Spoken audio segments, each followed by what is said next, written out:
Well, welcome to another wonderful Sunday morning at the Pattaya City Expat Club. I'm Ren Alexander. We had a fantastic talk from John Ryan from Australia, who's an expert at stress detection as used for detecting deceptive behaviour. And he's with me now. John, welcome. It was a pleasure listening to another talk from you, and lovely to have you back in Thailand. It's good to be back in Thailand. I enjoy coming here. I thought we'd talk, your history is so colourful, I thought we'd talk a little bit about how you became a private detective in the first place in Queensland, Australia, where corruption was rife. Oh yeah, and I was almost a victim. But 1964, I walked in to see one of my students who was working for security at a nightclub. Two guys were hassling the guy taking the money, the cashier. I told them to leave me alone. They attacked me. I stopped their attack. I found out later they're actually robbing him. I didn't know that. I wouldn't have butted in. But the boss of the place walked out as that happened and offered me a job as his bodyguard. For those of you who don't know, John has many other skills. He's also a martial arts expert and has a long history from studying from a very early age. But what you found out, which I think to your surprise, was exactly how corrupt the Brisbane police were. I had an idea when I was a young man, working around the club scene and watching them operate. But when I came back in the 70s and set up my own investigation agency and my own security agency and got sucked into the nightclub industry, I then found out just how bad I could not believe it, that the drugs, murders, kidnappings, arson were all not only with police knowledge, but that was managed by them. And at one stage you were actually dragged in and beaten up by police. Yeah, I started looking into corrupt police. So all of a sudden, I had a bullet go through the window of my car one night, and then one night two guys jumped me, detectives, and had me handcuffed because they're scared of me using my hands across the table. So while one of them held me, the other one beat me up. And I suggested he come down the club and my girls could teach him how to hit better. I was really hoping he'd hit me in the face, so I had some evidence, but he didn't, and they pistol whipped me.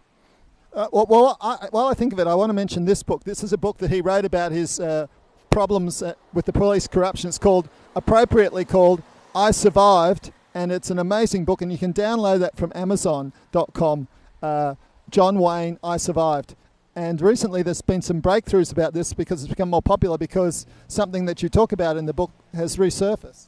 Yeah, I was a wife of a gangster rang me, and after we had a mass murder there, 10 months after it happened, she knew all about it. It was organized on her phone, and she had names, dates, places, and times of murders, fires, drug dealing, but she wanted me to get her and her two daughters into a safe house. So I organized it, and she got me to wait a day till her husband saw the daughter. She just turned 13.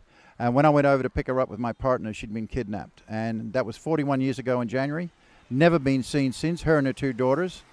I got anonymous phone calls telling me what was done to them, nothing I could do about it. And 6 weeks ago, they arrested the two guys I nominated that were mainly responsible for it, so I'm waiting for the trial. Fantastic story. But as you can see, John had to deal with a lot with deceptive behaviour from police in Australia, and it gave him a very big interest in, well, how do you detect corruption? How do you detect deception? So you had some early dealings with the old-fashioned polygraph. Yeah, as a matter of fact, I still have my polygraph. I've had it over 30 years, and it still works, but I can trick it. And I still have my original PCEC, made in 1971, and it's still working. And I even qualified as an instructor for one of the voice stress analyzers, one of the biggest ones. And then I realized it wasn't working either, so through university contacts, I got a hold of some scientists and a couple of academics and an engineer, put together an algorithm, and from 2002 to 2006 we experimented, and by 2007 we had something, and it works, and you cannot beat it because it's scientific based, and it's the first one in the world ever to be done by academics.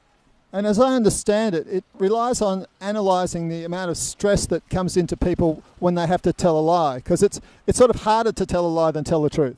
Yeah, well, actually what we're doing is we're capturing the frequency your body's producing, and you can't control it because that's through the vagus nervous system. And the frequency we can't hear, we're measuring all of that and then filtering it, and it shows on the screen instantly, a 32nd of a second. And you can't control it. So even if there's no jeopardy involved in the question, if you don't tell the truth, it will still show a movement in the pattern. Yeah, it's amazing. It's an amazing thing that I think should be in every airport in the world, just asking people if they're coming in with good intents. But can you tell us about some of the police forces around the world that are already using it. Yeah, we've got several in the U.S. We've got dozens of them in the U.S. using it now, particularly in Louisiana and even California. Burbank Police Department, they were one of the first people ever to use it. They still use it. Look, recently, DeSoto Parish in Louisiana, they used it to solve a multiple murder with multiple suspects. The day after they qualified using it, actually. Was used in the Bangladesh War Crime Tribunal, December 2013. Proving that the main witness was a liar, and we were able to corroborate that with other evidence. Everything we've done we can corroborate with other evidence. That's the beauty of it.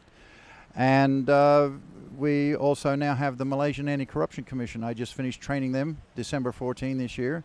And we have one of the ASEAN CIA agencies also using it very successfully, even used in a terrorist incident in May 2013 where 10 of them were killed. Yeah, I think it's amazing because one of the first things that tends to happen when you bring this in is you discover that some of the incumbents are corrupt.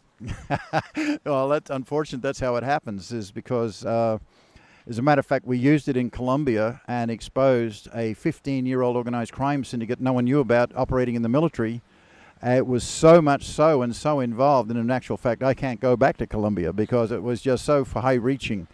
And I remember the last day I was there, I was teaching them some weapons and bodyguard stuff, and they issued me not only bodyguards, but they issued me a machine gun as well as my pistol. And I said, what do I need this for? They said, oh, our 2 last suspects are in your class today. And that made me, and they couldn't tell me who they were. They didn't want me to know. So I thought that was pretty cool. So that's one place I don't go anymore. I also remember you told me a story once about in one country you detected deceptive behavior from the son of one of the very senior people.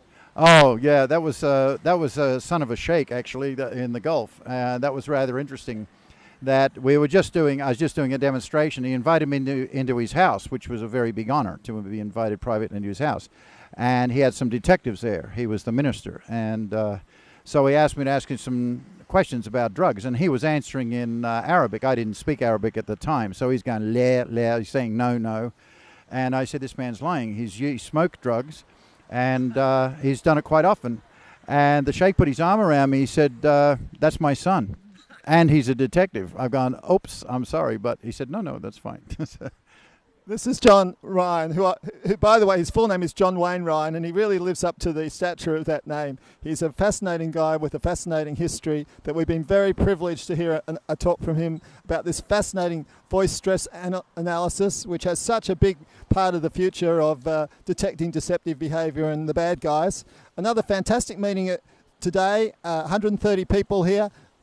Go on Amazon and have a look for John's book, I Survived. It's a really fascinating read, and I think it should be made into a television miniseries in Australia. So this has been me, Ren Alexander, thanking John Ryan for his talk today, and we'll look forward to seeing you back here at Tavern by the Sea Sunday morning next week for another fascinating talk.